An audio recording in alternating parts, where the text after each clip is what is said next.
নমঃ শিবায়। আপনি কি কর্কট রাশির জাতক?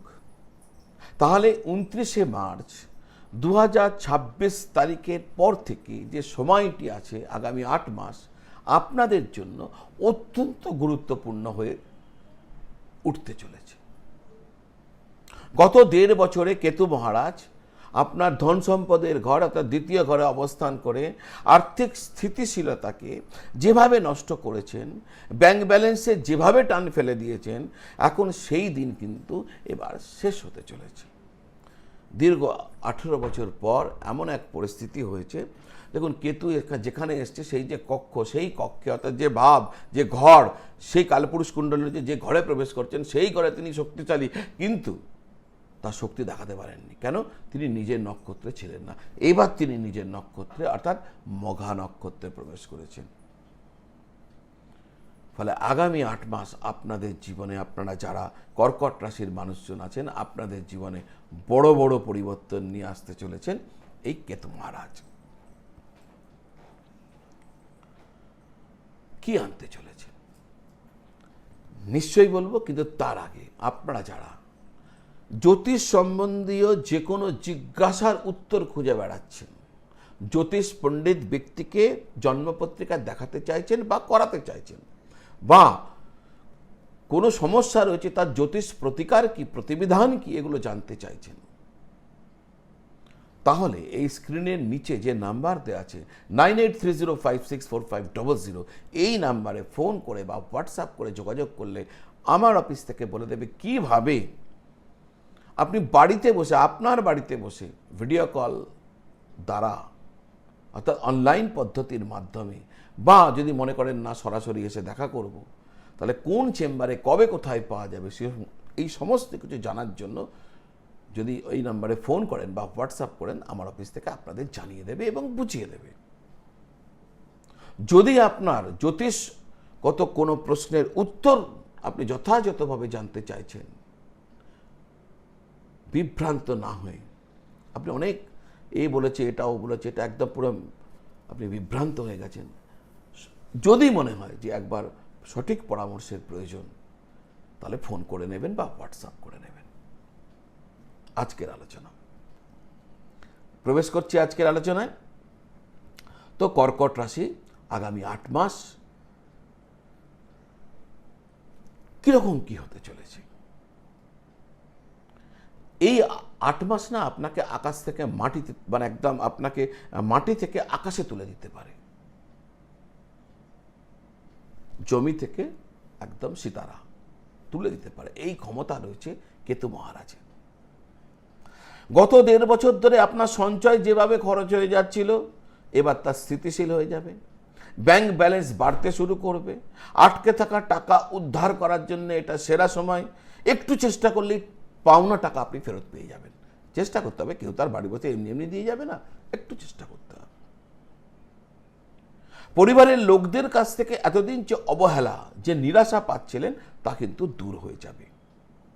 আপনার কথার মধ্যে, আপনার কথা আপনার কাজগুলোকে বিগড়ে দিচ্ছিল, কথার মধ্যে কিছু এমন কর্কশতা, এমন কটুতা ছিল যা আপনার থেকে মানুষের কাছ থেকে আপনাকে সরিয়ে দিচ্ছিল। এবার সেই বাণী কিন্তু, সেই কথাই কিন্তু অন্যদেরকে প্রভাবিত করবে এবং তার কারণে তারা আপনার কাছে আবার আসতে শুরু করে দেবেন। কেতুর দৃষ্টি আপনার 6 নম্বর ভাবে থাকায় চাকরি হারানোর ভয় কেটে যাবে, বস বা সহকর্মীদের সহযোগিতা পাবেন, যারা পরিশ্রমের ফল পাচ্ছিলেন না, পদোন্নতি আটকে ছিল, তাদের জন্য নতুন সুযোগ তৈরি হতে পারে। অষ্টম ভাবে কেতু দৃষ্টির ফলে দীর্ঘদিনের মানসিক টেনশন, উদ্বেগ, ডিপ্রেশন সব দূর হয়ে যাবে, কাজের বাধা কেটে গিয়ে সাফল্যের পথ প্রশস্ত হয়ে যাবে। কেতুর নবম দৃষ্টি 10ম ভাবে থাকায় ব্যবসায় কোনো বড় টেন্ডার বা বড় অর্ডার আপনি পেতে পারেন, চাকরিতে বড় কোনো কোম্পানির অফার আপনার কাছে আসতে পারে, কর্মক্ষেত্রে আপনার সম্মান এবং প্রভাব দুই বৃদ্ধি পাবে। এবার প্রশ্ন হচ্ছে, এই যে এত ভালো ভালো কথাগুলো বললাম, এগুলো কি সবই ঘটবে? তাহলে আমার উত্তর না। যাদের জন্মপত্রিকাতে কেতু মহারাজ 6, 8, 12 নম্বর ঘরে বসে আছেন বা নিচস্থ হয়ে বৃষতে বা এতে মিথুনে বসে রয়েছেন, তাহলে কিন্তু এই ফলাফল আপনাদের জন্য নয়। এই ফলাফলের তারতম্যতা, ধরুন আপনার 6, 8, 12তে নেই আর নিচস্থও নেই, তাহলে কি পাবেন? এক্ষেত্রেও একটা টুইস্ট আছে আপনাদের জন্য। সেটা কি? সেটা হচ্ছে আপনাদের জন্মপত্রিকাতে গ্রহ সন্নিবেশ কেমন। যদি ওটা পক্ষে থাকে আর দশা অন্তর্দশা যা চলছে তা যদি পক্ষে থাকে, কারণ একটা গ্রহ মিলেই তো সব নয়। এখানে শনির প্রভাব রয়েছে, এখানে বৃহস্পতির প্রভাব রয়েছে, এখানে রাহুর প্রভাব রয়েছে, তো এরকম গ্রহগুলোর প্রভাব রয়েছে। তার মধ্যে এই প্রভাবটা রয়েছে। কেতু যদি আপনার ঠিক ঠিক থাকে, তাহলে কিন্তু কেতু আপনার জন্য কাজ করে দেবে। একসঙ্গে 9টা ছেলে দৌড়াচ্ছে, তো যে যার কাছে শক্তি বেশি সেই তো আগেই যাবে। সবাই প্রভাব দিচ্ছে, খারাপ ভালো ইত্যাদি ইত্যাদি, কিন্তু যার কাছে ভালো প্রভাব, স্ট্রংলি শক্তিশালী, তার প্রভাবে তো কাজ, সে তো এগিয়ে যাবে। ঠিক সেই কারণে আগামী 8 মাস যদি দশা অন্তর্দশা আপনার পক্ষে থাকে, জন্ম সময়ের যে গ্রহ সন্নিবেশ তা আপনার অনুকূল থাকে, তাহলে এই ফলাফল আপনার জন্য। পাশাপাশি উপায়ের কথাও বলবো, কারণ উপায় খুব জরুরি, ভালো খারাপ, কারণ উপায় আপনাকে পেতে সাহায্য করবে। প্রত্যেক দিন গণেশ চালিসা পাঠ করুন, আর তার আগে ভগবান গণেশের পূজা করবেন। ভগবান গণেশকে 9টা দুর্বার্পণ করবেন, আর প্রতি দুর্বায় ওম গণ গণপতায়ে নমঃ এই মন্ত্র একবার, এই করে 2বার উচ্চারণ করবেন আর দেবেন। রাস্তার যে বেওয়ারিশ কুকুররা রয়েছে এদেরকে আপনি খাবার দেবেন। কাছাকাছি যদি কোনো পুকুর থাকে, তাহলে সেই পুকুরের মাছেদেরকে আটার গোলা, আটা ছোট গোলা করে, যেমন রুটির যে লেচি হয় ওরকম একটা লেচিকে টুকরো টুকরো করে ওই পুকুরে দিয়ে দেবেন মাছেদের খাবার উদ্দেশ্যে। এই যে আমি উপায় বললাম না, আপনাদের জন্য অত্যন্ত শুভ পরিণাম নিয়ে আসবে এই ধরনের উপায়। দর্শক বন্ধু, আগামী 8 মাস হলো আপনার ঘুরে দাঁড়ানোর সময়। তাহলে নিজেকে সেইভাবে প্রস্তুত করে এগিয়ে যান, উপায়গুলো করতে থাকুন, দেখবেন অনেক লাভবান হবেন।